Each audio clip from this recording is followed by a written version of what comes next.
in the dust for trying to, once again, shoving Fudd down your throat. Now, I don't know about you, but that don't sound so good. That don't sound that good at all. Now, of course, this is the girlfriend of Paige Bueckers. So immediately the levels of agenda are multiplying by the second. The projected number 1 overall pick in the 2026 WNBA draft is no longer the settled conversation many assumed it would be. What was treated as a foregone conclusion for much of the season has now become genuinely contested, and the media narrative pushing a certain player to the top spot is running into real resistance from the broader fan base. ESPN attempted to frame the Connecticut star with exaggerated praise, and the response from sports fans was swift and brutal. The comment sections reflected widespread frustration with what many perceived as manufactured hype. Complaints ranged from pointing out her failure to win a single National Player of the Year award to accusations of benefiting from lopsided scoring situations rather than genuine clutch production. Gremlins that get wet, all right? Like the Mogwai before you feed the fucker after midnight? Yeah, that's what's happening here. I mean, this is like the Brittany. I haven't seen this much agenda since the Brittany Griner trifecta.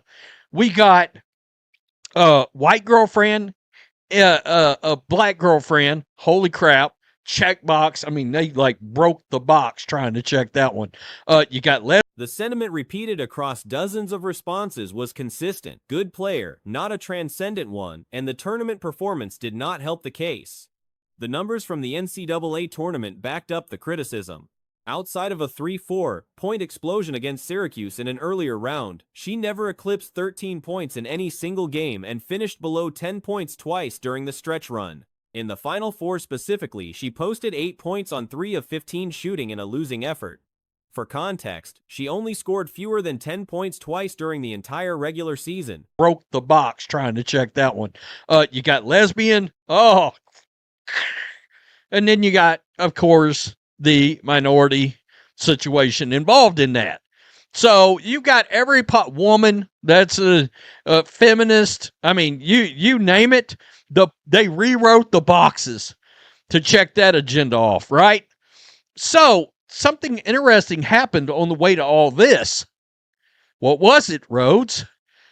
Azzi Fudd sucked in the NC2A. The gap between non-conference production and high-stakes performance raised legitimate questions about how that translates at the professional level. 2 of the 3 major mock drafts consulted now have Awa Awofam out of Spain projected at the top spot, with the Connecticut player sliding to 3rd. Only one of the 3 still has her going number 1 to Dallas. That represents a meaningful shift from where consensus stood just weeks ago. The Dallas Wings situation adds another layer of complexity. NC2A tournament was absolute crap. And now, I'll show you in a minute, I've got 3 mock drafts up here. She's not going number 1 in 2 of the 3. All right. Awood Fam is a projected number 1 overall pick for a lot of people now out of Spain. So this is interesting. So Fudd struggled. The franchise holds the first pick and already has Paige Bueckers on the roster. The relationship between the 2 players is well known, and the question of whether Dallas selects based purely on basketball merit or allows outside factors to influence the decision is one the organization will have to answer publicly on draft night. Market considerations are real as well. Dallas operates in a different cultural environment than markets where certain narratives carry more traction, and the fan base there will evaluate the pick on wins and losses rather than storylines. The broader issue of relationships between players on competing rosters has gone largely unaddressed at the league level. This is interesting. So Fudd struggled in the Final Four. She finished with 8 points on 3 of 15 shooting. In a loss, by the way. In a loss. Now you come down here in the tournament. Yikes.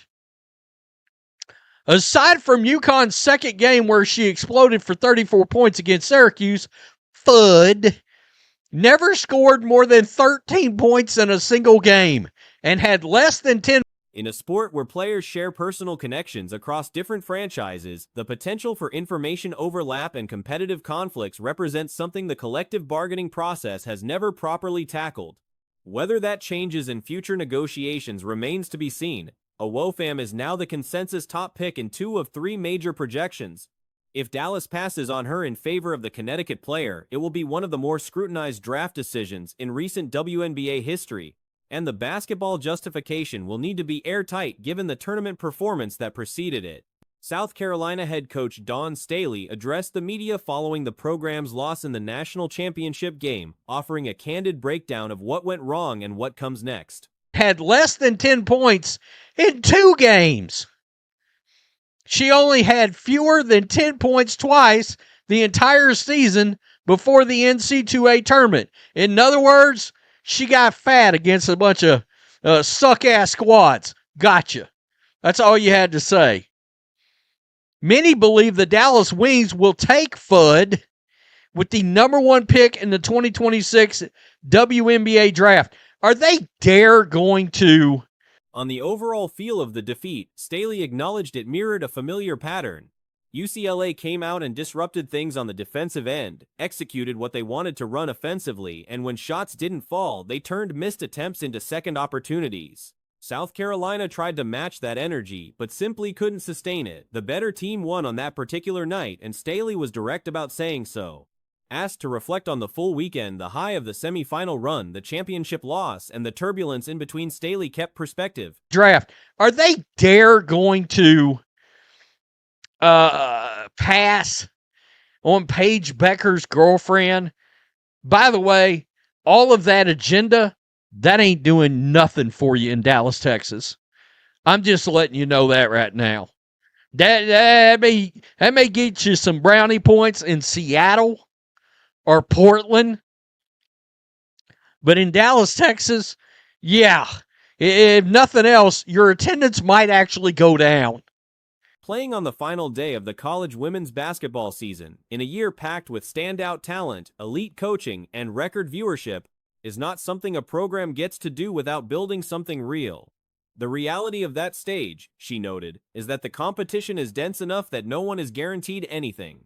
The goal is to keep returning because repeated appearances increase the odds. When asked about her players' WNBA prospects ahead of the upcoming draft, Staley made the case clearly. Both players she referenced are well-rounded, not just on the court, but as people. So, before we get to the people scorching ESPN, and they scorched them right here, CBS Sports, this is a mock draft, right there, all right? Awofam, number 1, Dallas Wings. Azzi Fudd, yeah, the Storm at number 3. Sporting News. Scroll down. Basically the same picks in the. They arrive early, stay late, compete hard, support their teammates, and carry real winning experience. The professional habits are already formed. Terminology may differ at the next level, but their ability to absorb coaching and apply it is not in question. On the first quarter shooting struggles, good looks that simply wouldn't go down, Staley was honest about the execution failures. A part of, women's basketball history, and it's not, favorable to you, but you can see if you're going to lose to a team like UCLA, you want to lose to a team that just really outworked you, out-executed you, made it very difficult for you to perform at a high level. And it was a direct reflection of what they did to us. Take our next question from Kareem. Just a reminder, no filming within the room.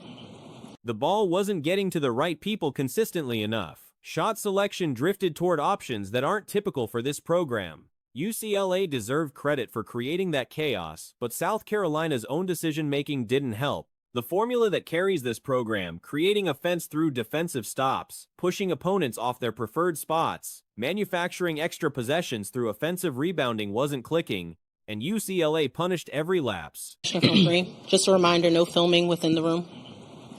Hey, Dalton, Kareem Copeland, ESPN. Can you kind of sum up a little bit what this weekend was just kind of like for you? The highs of Friday, a rough one today, and a little bit of drama in between?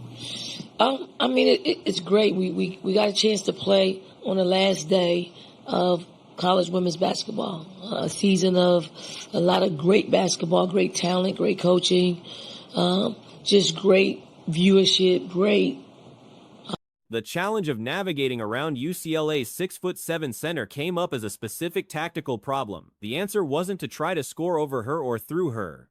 The solution was to draw contact, move the ball, and generate cleaner looks elsewhere. Instead, the first available shot kept getting fired, it kept missing, and second chance opportunities dried up.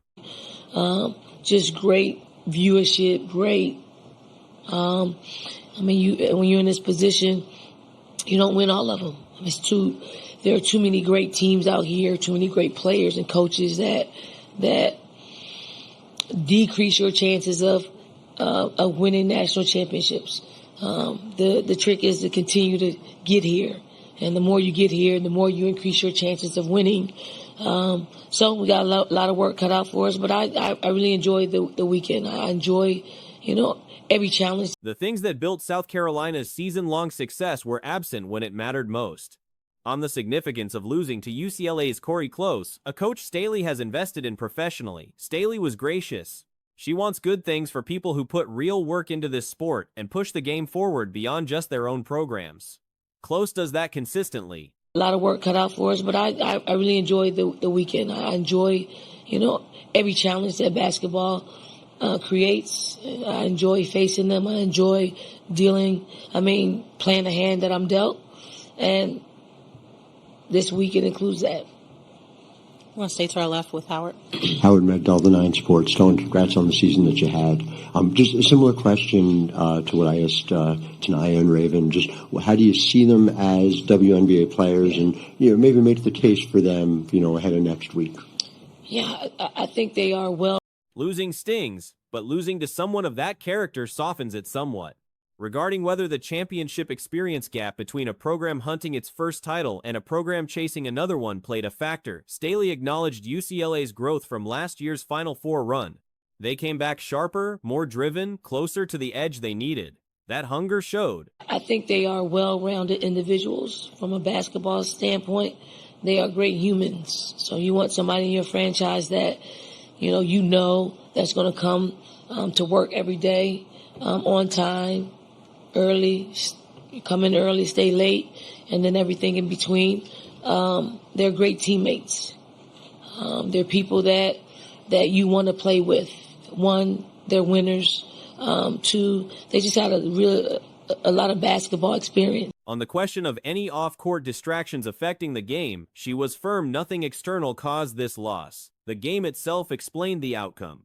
Looking at what the sport needs to keep building, Staley pointed to revenue generation as the central challenge. Units are up, but the real measure of growth is how much money flows back into program budgets and how women's basketball is viewed as a financially viable enterprise. A lot of basketball experience. And I just think that they're ready. They've created pro habits. So a lot of what someone that's unprepared for a WNBA training camp, they'll be prepared for it. Maybe the terminology will be a little bit different, but when it gets down to basketball, they can be coached by anybody. Cameron, next. Cameron Teague with The Athletic. Dawn, it's just Cameron Teague with The Athletic. That's the ongoing climb, regardless of trophy counts. As for roster construction heading into next season, the priority is clear guard play. Lead guards specifically, and more athleticism at that level. The front court returning from injury puts that unit in reasonable shape. With The Athletic. Dawn, it's just Cameron Teague with The Athletic. Dawn, I'm curious, that first quarter, it seemed like there were good looks that you guys were taking that just weren't dropping. How hard is it? Like, it seemed like, obviously, the first semifinal, you guys were able to kind of get going in that second half, but it just seemed like just couldn't get into a rhythm after that first quarter. How hard is it to kind of dig out of that when you got good looks, but they're just not dropping? It's really hard. I mean, I thought the first quarter, first half, we had a lot of people taking shots that, aren't normal for us. The backcourt is where the work needs to happen, through the portal or otherwise. On the pressure of being South Carolina's 6 consecutive Final Fours, 3 championship game appearances in 5 years, Staley didn't deflect. The fan base reacts intensely to any single loss at this point. That's the environment the program built for itself. We had a lot of people taking shots that, aren't normal for us. So we didn't do a good job of getting the people that probably was supposed to get some better looks, the ball. But I think UCLA had a lot to do with it. Not going to say that they didn't. They really did. I didn't think we had to play perfect basketball, but we had to play better basketball. We had to, make shots. We had to create offense for our defense. We had to be better defensively and actually pushing them off their spot. Sustaining that level of success is genuinely difficult and unpredictable. The approach stays the same regardless. Get better every day, keep showing up to this stage, and make the necessary adjustments when the trophy doesn't come home. Today was a hard lesson. The response to it will define what comes next.